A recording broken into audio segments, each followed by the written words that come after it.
Hello students, welcome back to my YouTube channel. My name is Palak. तो आज हम बात करेंगे जॉइंट डिजीज़ के बारे में। आपके कुछ जॉइंट डिजीज़ हैं जिनके बारे में आपको पता होना चाहिए, जो जीपीएट में आते हैं। ठीक है, क्वेश्चंस आपके पूछे जा सकते हैं। तो शुरू करते हैं। तो जॉइंट डिजीज़ एक रहती है आपकी एरिथ्राइटिस के डिसऑर्डर्स, और दूसरे रहते हैं मिसलेनियस। ठीक है, तो एरिथ्राइटिस के डिसऑर्डर्स आपके रहते हैं गोनोकॉकल एरिथ्राइटिस, ऑस्टियोएरिथ्राइटिस, रूमेटॉइड एरिथ्राइटिस आपके, और JRA that is juvenile rheumatoid arthritis. ठीक है, मिसलेनियस में आपके रहते हैं ankylosing spondylitis, degenerative disc diseases, carpal tunnel syndrome and आपका गाउट। ठीक है, ये आपके कुछ इंपॉर्टेंट ऐसे जॉइंट डिजीज़ हैं जो कि आपके जीपैट में जो है आपके पूछे जा सकते हैं। इनमें से क्वेश्चंस आपके आराम से बन सकते हैं, आपको पूछे जा सकते हैं। इनके बारे में आपको एक थोड़ा सा मैं रफली आपको बताऊंगी। ठीक है, आपको वो सारा कुछ कवर करने की कोशिश करूंगी जो आपके क्वेश्चंस आपके बन सकते हैं, आपको जहाँ से पूछा जा सकता है। आपको पता होना चाहिए इनके बारे में। ठीक है, कि आपके ये क्या होते हैं। तो चलिए हम शुरू करते हैं। सबसे पहले हम आर्थराइटिस डिसऑर्डर से शुरू करेंगे। तो सबसे पहले है आपका गोनोकॉकल एरिथ्राइटिस। तो गोनोकॉकल एरिथ्राइटिस में इन्फेक्शंस ऑफ जॉइंट्स, ये आपका जॉइंट्स का इन्फेक्शंस रहता है। इसमें जो आपके टेंडन्स एंड मसल्स हैं डेट अकर्स इन दो सफरिंग फ्रॉम गोनोरिया। ठीक है, जो आपके जॉइंट्स हैं, टेंडन्स हैं, मसल्स हैं, है ना, इनका ये इन्फेक्शन रहता है। मतलब ये आपके बेसिकली उन पीपल्स को आपका ज़्यादा रहता है जो आपके सफ़र कर रहे हैं गोनोरिया से, है ना। गोनोरिया आपको पता है कि आपकी डिजीज़ है। तो उस कंडीशन में, उस डिजीज़ के कारण आपका क्या हो सकता है, इन्फेक्शंस हो सकता है जॉइंट्स का, टेंडन्स का एंड मसल्स का। ये आपका जो वीमेंस आपकी रहती हैं उनको ज़्यादा अफेक्ट करता है एज़ कम्पेयर टू मैन। ठीक है, ये आपका अपीयर होता है बिफोर द एज ऑफ 30, आपका most probably before the age of 30। ठीक है, इसमें गोनोरिया में आपको पता है कि अगर हम बात करेंगे, गोनोरिया में आपका क्या रहता है, आपकी पेन एंड बर्निंग होती है ड्यूरिंग द यूरिनेशन। ठीक है, नेक्स्ट वन है हमारा ऑस्टियोएरिथ्राइटिस। जो ऑस्टियोएरिथ्राइटिस है ये आपका एक तरीके की डीजनरेटिव डिजीज़ है। इसमें आपकी पेन एंड स्टिफनेस आपकी रहती है। जॉइंट पेन हो सकता है आपका कहाँ पे, हैंड्स पे, नेक पे, लोअर बैक पे, नीज पे, हिप्स पे। ठीक है, इसमें आपके बेसिकली यहाँ पे मैंने लिखा है कि आपके कार्टिलेज खराब, डेट मीन्स आपके जो आपके कार्टिलेज हैं इसमें आपके इस कंडीशन में आपके वो ख़राब होने लगते हैं। ठीक है, और जो मेनिस्कस आपका रहता है ना, वो आपका इरोड होने लगता है। ठीक है, ऑस्टियोएरिथ्राइटिस में आपकी डीजनरेटिव डिजीज़ है। कहाँ कहाँ पे आपकी इसमें पेन आपकी रहती है, हैंड्स पे, नेक पे, लोअर बैक पे, नीज एंड हिप्स पे। ठीक है, इसमें आपको मेन चीज़ ये याद रखनी है कि इसमें आपकी कार्टिलेज और मेनिस्कस जो है आपके क्या होते हैं, आपके ख़राब होने लगते हैं। गोनोकॉकल में आपके गोनोरिया के पर्सन्स को ये ज़्यादा अफेक्ट करता है। ठीक है, वीमेंस को अफेक्ट करता है आपके गोनोरिया में पर्टिकुलरली। ठीक है, और इसमें आपकी जॉइंट्स, टेंडन एंड मसल्स में इन्फेक्शन होने लगता है, मसल्स में। ओके, अब आते हैं नेक्स्ट, डेट इज़ रूमेटॉइड एरिथ्राइटिस। जो रूमेटॉइड एरिथ्राइटिस है वो एक तरीके का क्रोनिक इन्फ्लेमेटरी डिजीज़ है जो कि अफेक्ट करती है कनेक्टिव जो आपके टिश्यू रहते हैं जॉइंट्स के। ठीक है, कनेक्टिंग टिश्यू ऑफ जॉइंट्स को। पेन इसमें बेसिकली स्टार्ट रहता है होता है आपके फिंगर से, और फिंगर से स्टार्ट होता हुआ हमारे स्प्रेड कर जाता है रिस्ट पे और एल्बोज पे। ठीक है, इसमें आपका रूमेटॉइड आर्थराइटिस में जो पेन होती है, इसमें स्टिफनेस रहती है और टेंडरनेस रहती है इन मोर देन वन जॉइंट। एक से ज़्यादा जॉइंट में आपकी पेन, स्टिफनेस एंड टेंडरनेस रहेगी। ये आपको याद रखने की ज़रूरत है रूमेटॉइड आर्थराइटिस में कि पेन स्टार्ट होगा हैंड आपके फिंगर से स्प्रेड होगा रिस्ट में, रिस्ट से हमारी एल्बो में। ठीक है, और रूमेटॉइड आर्थराइटिस जो हमारा कनेक्टिव टिश्यू से आपका रिलेट कर रहा है ना, इसको इस तरीके से आप याद रखिएगा। गोनोकॉकल गोनोरिया के लिए आपका जो ऑस्टियोएरिथ्राइटिस है वो हमने कहा था कि आपका कार्टिलेज और मेनिस्कस से आपका रिलेट करेगा, रूमेटॉइड आपका कनेक्टिंग टिश्यू से। ठीक है, आपका फिर है आपका जुवेनाइल रूमेटॉइड आर्थराइटिस। ये जो है आपका चाइल्डहुड आर्थराइटिस है, ये आपका अफेक्ट करता है अंडर द एज ऑफ 16 के आपके चिल्ड्रंस को। ठीक है, इसमें आपका हाई फीवर, लिम्पिंग हो सकता है, आपके रैशेज और स्टिफनेस इन जॉइंट, ये सब आपका अकर हो सकता है। ओके, तो अब हम नेक्स्ट की तरफ चलते हैं। तो यहाँ पे आपके जो आर्थराइटिस डिसऑर्डर थे वो ख़त्म होते हैं, दूसरे स्टार्ट होते हैं मिसलेनियस। तो इसका सबसे पहले है आपका एनकाइलोजिंग स्पॉन्डिलिटीज, इसमें क्या रहता है, आपकी डिजीज़ रहती है स्पाइन की, जिसमें कि एक आपका ग्रेजुअल लॉस रहता है mobility in joints between the vertebrae, जो आपके वर्टिब्रे के बिटवीन आपके जॉइंट्स रहते हैं उनकी मोबिलिटी पे आपका क्या करता है, या का अफेक्ट करता है उसको, ठीक है। ये आपकी स्पाइन डिजीज़ है, basically disease of spine. Next आता है इसमें आपका डीजनरेटिव डिस्क डिजीज़, इसकी आपकी एज रिलेटेड आपकी रहती है, ठीक है।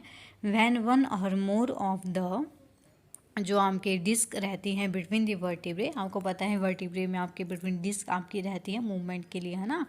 तो आपकी एक या एक से ज़्यादा जो डिस्क रहते हैं बिटवीन दी वर्टिब्रे आपके, है ना, स्पाइनल कॉलम आपकी, कि वो आपकी क्या होने लग जाती है, डिटीरियोरेट आपकी होने लग जाती है, ख़राब होने लग जाती है, ठीक है। या तो उनका डिस्क का ब्रेकडाउन होने लग जाता है, जिसकी वजह से पेन होना शुरू होती है। या आपकी डीजनरेटिव डिस्क डिजीज़ है, एज रिलेटेड है, एज के साथ साथ या आपकी अकर हो सकती है, या हम कह सकते हैं जो आपके ज़्यादा एज वाले लोग होने लग जाते हैं ना, जो आपके, आपको पता है सीनियर सिटीजन्स होते हैं आपके 60 से ज़्यादा के हो गया ना, तो एज उम्र के साथ साथ आपकी जो है इस डिजीज़ के होने के चांसेस बढ़ जाते हैं, ठीक है।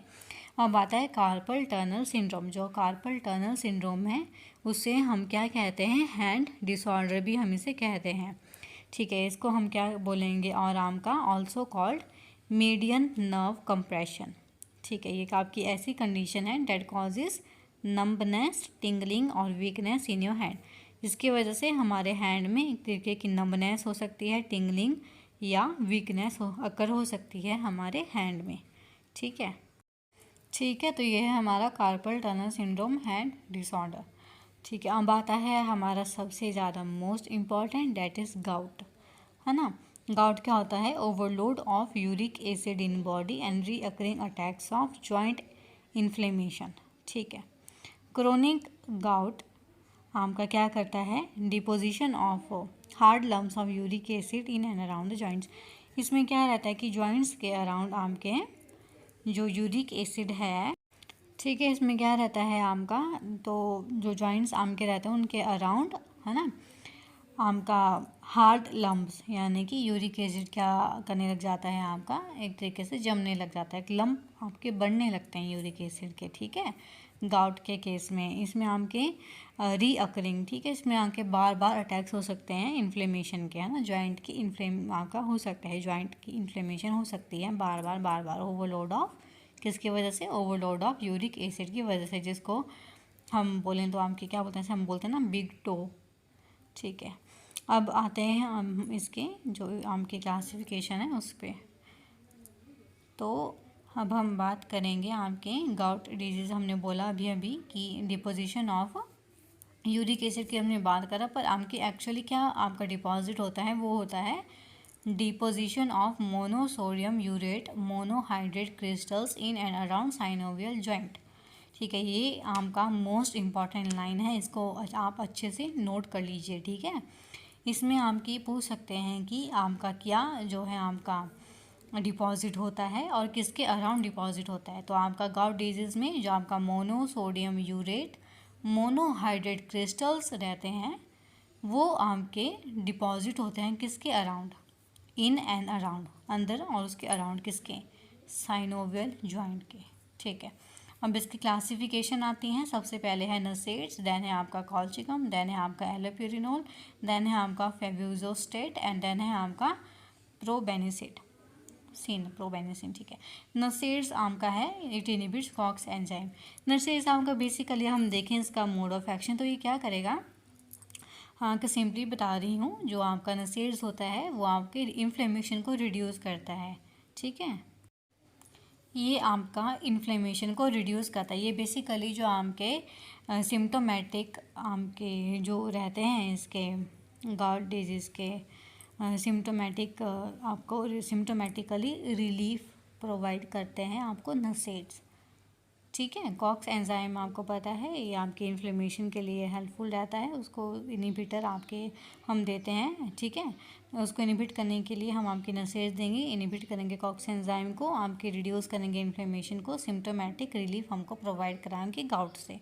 देन आता है अब आपका next, that is colchicum, it acts by inhibiting the granulocyte migration to inflamed joint, जो हमारा इन्फ्लेम हुआ है जॉइंट, ठीक है, अब वो उसको क्या करेंगे, वो जो ग्रैनुलोसाइट रहेंगे आपके, और उसको वहाँ पे माइग्रेशन होने के, बेसिकली ग्रैनुलोसाइट के माइग्रेशन को रोकेंगे इन्फ्लेम्ड जॉइंट के पास, ठीक है, उनको जाने से रोकेंगे। अगर वहाँ पे जाएंगे तो वो भी वहाँ पे जाके क्या हो जाएंगे, इकट्ठे हो जाएंगे और दर्द होगी और इन्फ्लेम करेगा, है ना। तो इसलिए हम आम के क्या देते हैं, कॉल्चिकम देते हैं। देन है आम का एलोप्यूरिनोल। एलोप्यूरिनोल आपका क्या करेगा, prevent synthesis of uric acid by inhibiting the enzyme xanthine oxidase, thus reduce plasma urate. ये क्या करेगा कि जो आपके यूरिक एसिड की सिंथेसिस रहती है उसको ही प्रिवेंट करेगा, उसको नहीं होने देगा, ठीक है, उसको प्रिवेंट करेगा। आपके ज़ैंथिन ऑक्सीडेज को आपके अटैक करेगा, उसको आपके क्या करेगा, ज़ैंथिन ऑक्सीडेज को इनहिबिट करेगा ये आपका, ठीक है, जिसकी वजह से यूरिक एसिड की सिंथेसिस नहीं हो पाएगी, और जिसकी वजह से जो आपका ब्लड में अगर हम बात करेंगे यूरेट का, यूरिक एसिड का रेट जो क्या हो जाएगा, डिक्रीज़ हो जाएगा। नेक्स्ट है अब आपका फेवियोजोस्टेट, ठीक है, नेक्स्ट है आपका फेवियोजोस्टेट। ये आपका ज़ैंथिन ऑक्सीडेज इनहिबिटर रहेगा एंड रिड्यूस यूरिक एसिड, वही है इसका आपका एलोप्यूरिनोल की तरह ही आपका इसका काम रहेगा, इसी की तरह ही आपका काम करता है, एलोप्यूरिनोल की तरह ही, ठीक है। ये भी आपका ज़ैंथिन ऑक्सीडेज का इनहिबिटर रहेगा, ठीक है। अब आपका प्रोबेनिसिड रहेगा। अब है प्रोबेनिसिड। अभी मैंने कहा कि अब प्रोबेनिसिड है, तो प्रोबेनिसिड में क्या होगा कि एक्ट बाय आपके promote uric acid excretion and reduce its blood level, ठीक है। ये क्या करेगा, जो आपकी एक्सक्रीशन रहेगी यूरिक एसिड की, है ना, हमारी बॉडी से यूरिक एसिड की सिक्रीशन को ही आपका इंक्रीज़ कर देगा, ठीक है, जिसकी वजह से जो ब्लड में इसका लेवल है वो आपका कम हो जाएगा, वो आपका फिर जॉइंट में जाके इकट्ठा नहीं होगा, ठीक है, जॉइंट में जाके इकट्ठा नहीं होगा तो आपका गाउट भी आपका नहीं होगा ना, डिपोजिशन आपकी क्योंकि नहीं होगी, ठीक है। तो ये रही इसकी क्लासिफिकेशन, और इनका मोड ऑफ एक्शन मैंने आपको थोड़ा सा रफली बता दिया है कि क्या रहता है, इतना सफिशेंट रहेगा आपके लिए, आपको याद करने के लिए, ठीक है। इस वीडियो में मैंने जितना भी जॉइंट डिजीज़ के बारे में बताया है, अगर आप उतना भी कर लेते हैं अच्छे से, है ना, तो उतना भी आपके लिए सफिशेंट रहेगा। जीपैट में आपको क्वेश्चंस इसके आ जाएंगे, ठीक है, आप उनको सॉल्व कर लेंगे। Okay, thank you.